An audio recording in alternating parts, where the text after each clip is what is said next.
Many of you, I think, have heard Pastor Brodin before, so he may not really need much introduction. But he's here to talk to us about an organization he's founded called the Constitution Defenders of Texas. And just to give you a little bit, just a real quick look at Pastor Brodin's bio, come on up and kind of wave at us there, Pastor Brodin, if you would.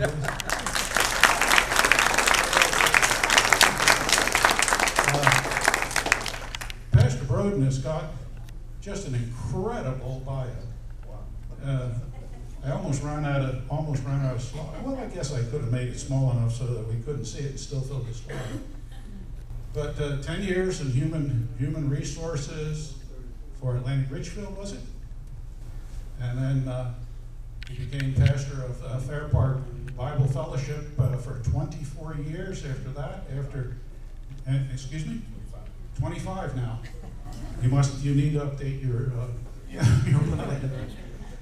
Masters in Communications and Bible from, let's see, where was it? You got your master in Michigan, and you got your Bible here at Dallas Theological Seminary. You've been a community leader for lots and lots of organizations, long as your arm. Frequent speaker at Tea Parties. I remember seeing him for the first time when the Tea Party bus came through the area. If many of you went to that, you saw him too. Constitutional advocate and pro-life leader. I was surprised to learn that you were formerly a talk show host. That's neat.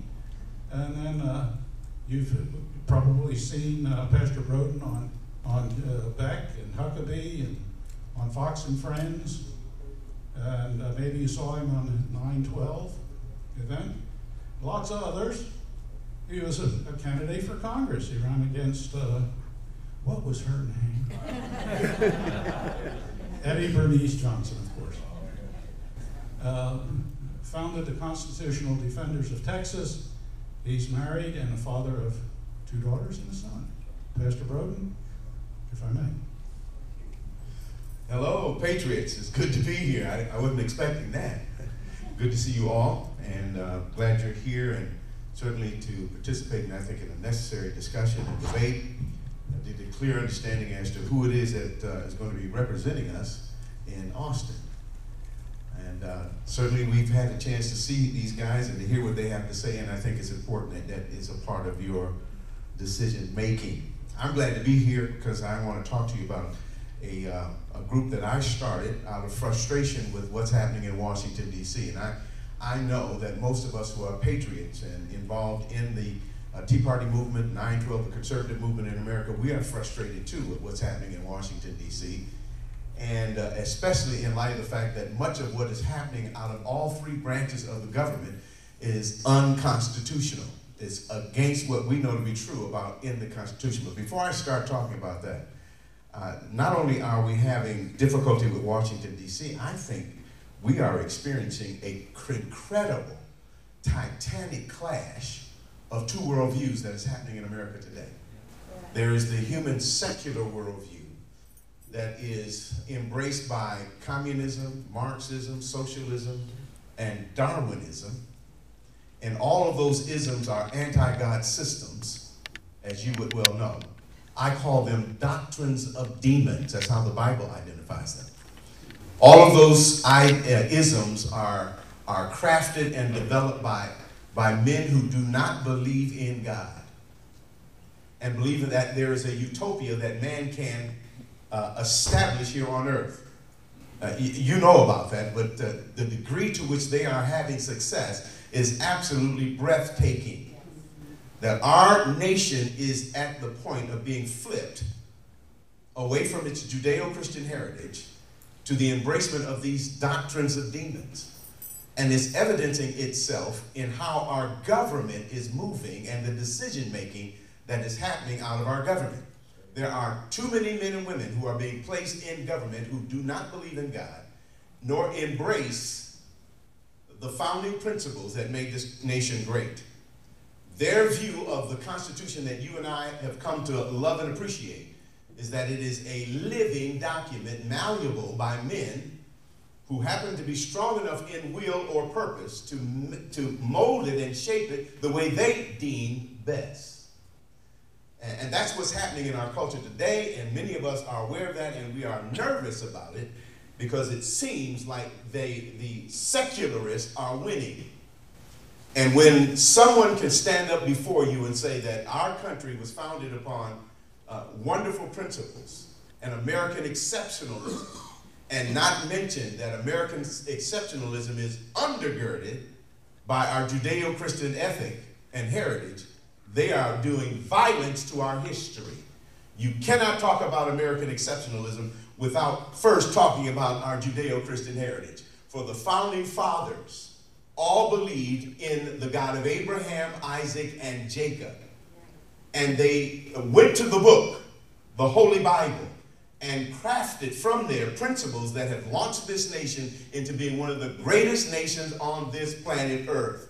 Our system is successful because of the moral directives and the divine perspective that flows from the Holy Scripture. And I'm not ashamed to say that. It needs to be said. And we as a nation, we need to re-embrace those principles and launch them again into the public square so that we can understand how it is that we became successful as a nation. You cannot talk about American exceptionalism divorced of our Judeo-Christian heritage. It is to do violence to our history, and most of us know that. But when we push God or kick him to the curb, and that's what our culture is doing, they're pushing God out of the way. In fact, men and women, I think we've lost the day. We as Christians are fighting for our rights right now to be Christians, simply to be a Christian in America.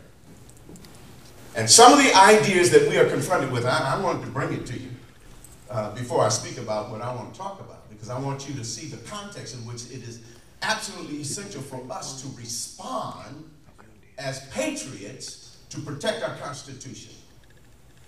What we're facing is now what is called rationing healthcare will pry on the elderly. It's an article that Life News published even today. That we are looking at, listen, at our nation through Obamacare and HHS mandate, rationing healthcare based upon economic viability. How many of you know that's the case? And all of you in here with gray hair, you know what we're talking about here. There's something going on here that's inside the Obamacare. I call it death care.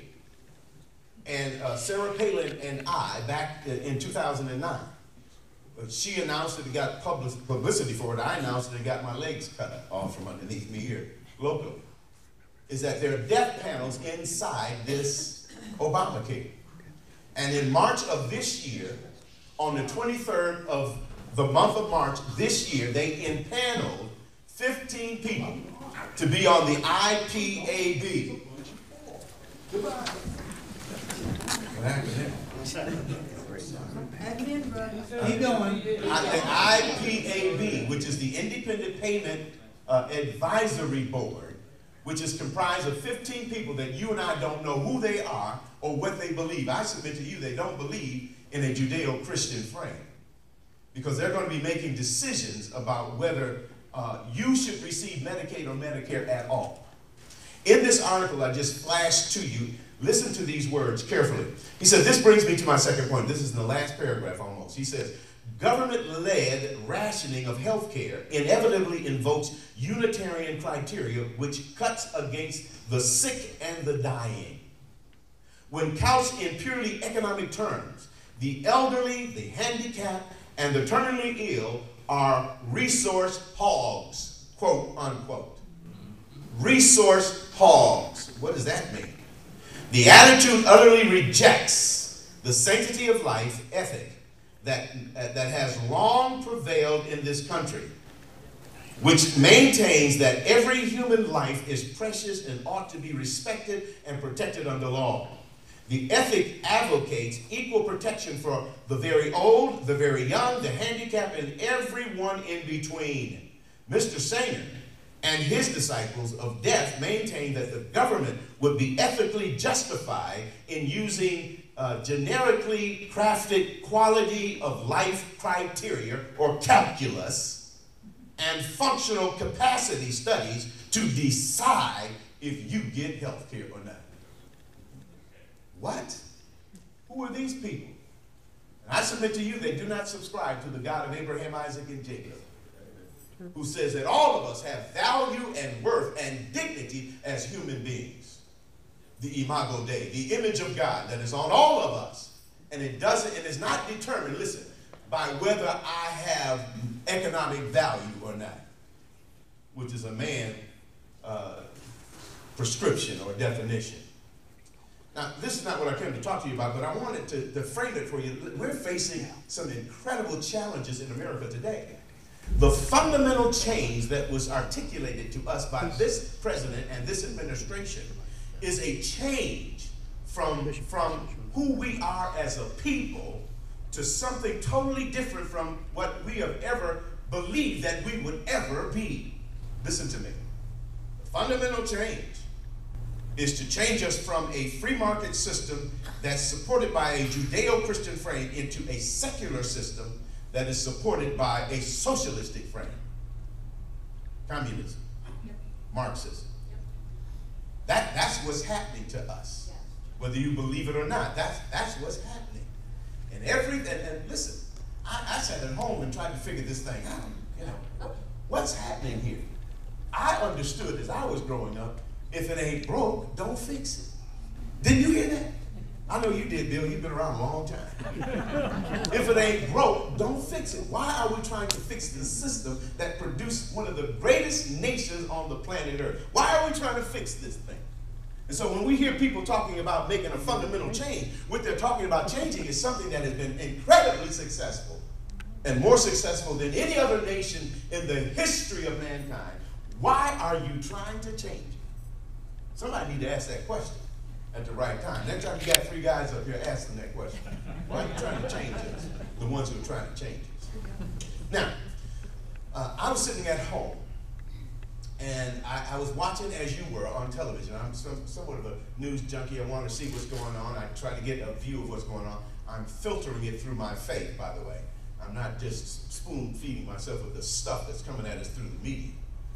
But I was watching television, and I saw this administration, this president, make a recess appointment that was not a recess appointment. Now, if you know anything about the Constitution, this guy violated the Constitution.